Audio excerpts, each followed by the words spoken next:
Audio knjige Feniks. Na rampi. U samom podnožju planine preko državne ceste postavljena je jaka drvena rampa načinjena od mlada žilava graba. Nedaleko od nje, ukrivena u ljeskar, nalazi se koliba s nekoliko stražara obučenih poluvojnički, poluseljački, partizanski. Komandir im je dobrodušni Dugajlija Pantelija Hinić. On lično zaustavlja putnike i pregleda legitimacije. Tek je rat završen i po gorovitoj okolini još lutaju male grupice i pojedinci iz razbijenih četničkih bandi. Pritisnuti potjerama, oni se prebacuju iz planine u okolne šume ili iz jednog područja u drugo, preobučeni često u milicionare, u vojnike ili čak u oficire, a katkad naiđu kolima ili pješke kao bezazleni seljaci putnici. Elem, stvar stoji tako da više ne možeš vjerovati nikom živom. Za podozrivog Panteliju ne zna se jesu li sumnjiviji putnici koji stižu otud preko planine, iz daleka, ili su gori ovi s druge strane, iz okolnih sela, među kojima se uvijek nađe veliki broj poznatih i polupoznatih ljudi. Juče mu je opet stigao dopis da se ima pooštriti kontrola na rampi, jer je u okolini primijećen jedan odmetnik koji se vrlo vješto prebacuje od jataka do jataka uprkos svim stražama, patrolama i zasjedama. Drumom, već iz daleka, čuje se zvrjanje kola. Pantelija zateže bluzu i kreće na rampu. Vi, momci, budite spremni, opominje on svoju naoružanu bratiju povaljanu po paprati ispred kolibe.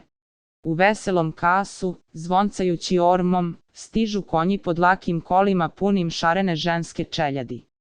Samo je na kočijaškom sjedištu brkat spečen seljak u crvenom ženskom zimskom kaputu s krznenom kragnom oko vrata, poklonom od unre. Na glavi mu stoluje golema crna jagnjeća šubara. Stoji. Službeno kaže Pantelija i diže ruku s dlanom okrenutim putnicima kao da im pokazuje nešto napismeno.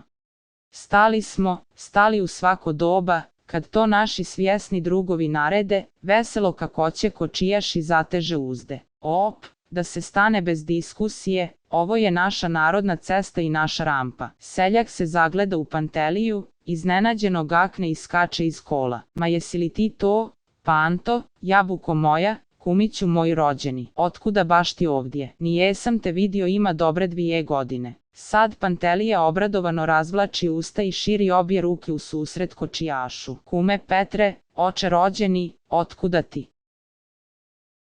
Razdragano i svečano grle se i ljube preko spuštene rampe, lupaju se po ramenima, pa se onda poizmaknu da bolje vide jedan drugog, opet se grle, pa kum Petar briše zavodnjene oči, a Pantelija raznježeno šmrče i gleda u stranu.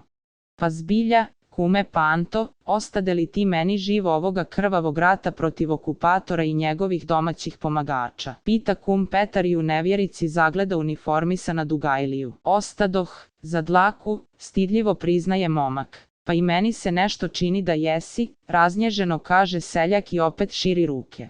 Priđider, kumiću, da te još jednom vjerno zagrlim širom naše napaćene zemlje.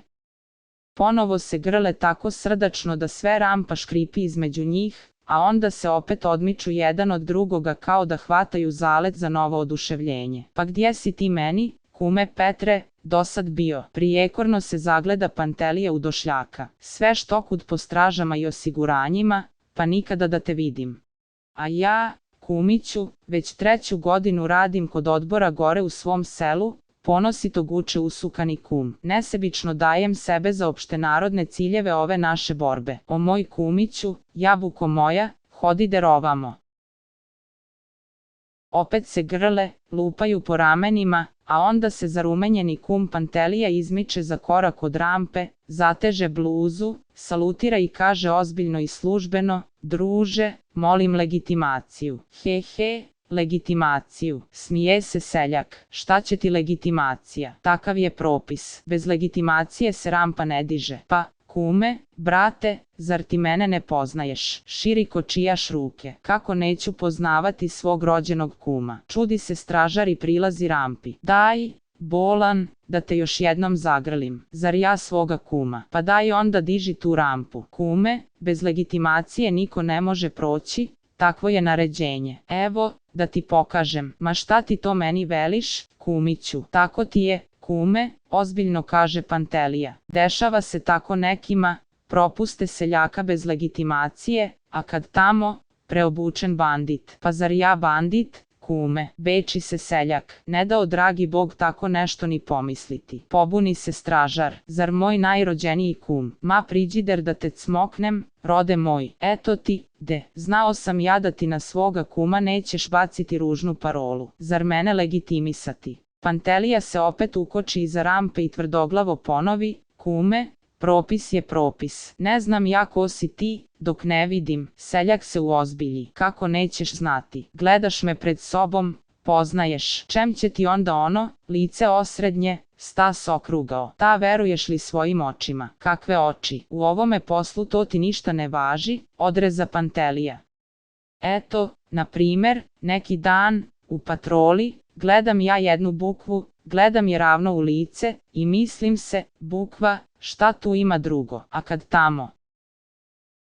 Kad tamo? Priupita seljak. Kad tamo, a ona šuplja i u njoj karabin, torbak municije, 3 bombe. Šta veliš na to? Jel trebalo vjerovati? Stani, bolan, kumiću, ovo ti je druga forma, pobuni se seljak. Eno, pogledaj, ono su mi u kolima 2 kćeri, kumice. Jel tako? Tako je, svaka čast. A one druge 2 iza njih, vidiš li, to su tvoje komšinice, kuća do kuće. Valjda i njih poznaješ. Kako neću znati. Neki dan su nam donijele punu torbu šljiva. Pa jesi li ih legitimisao? Pravo kaži. A što da ih legitimišem kad nijesu prolazile iza rampe? Bile su samo kod naše kolibe. Seljak huknu. Onda znači, taman da naiđe tvoj rođeni otac, kumiću, ti ga ne bi propustio dokle ga ne legitimigneš. Pa da bome, druže, šta ja znam napamet ko je on? Nek on meni pokaže crno na bijelo da je taj i taj, pa nek ide kud mu drago. Žalosti moja, zaklima glavom seljak. Evo mene moje rođeno kumče ne poznaje. Gleda, a ne poznaje. Pantelija rastuženo opusti ruke, a onda uzdahnu, prekorači rampu i prebaci ruku preko seljakova ramena. Ta zar ne vidiš, kume, da sam te prepoznao stojeći čak i s one druge strane, da sam se saginjao preko rampe i grlio se s tobom, a i to je nepropisno kad se strogo poštuje zakon. Kad sam s one tamo strane, onda ja nemam ni oca, ni matere, ni kuma, ni prijatelja, nikoga. Oprosti zato, kumašine, i ničem se ne čudi kad me vidiš s one druge strane. Pantelija se vrati iza rampe, namršti se i suvo reče, druže, kad nemaš legitimacije, ne može, okreći konje natrag. Sad se i seljak uozbilji, zamisli se, neodlučno se obazre oko sebe, pa se vrati kolima.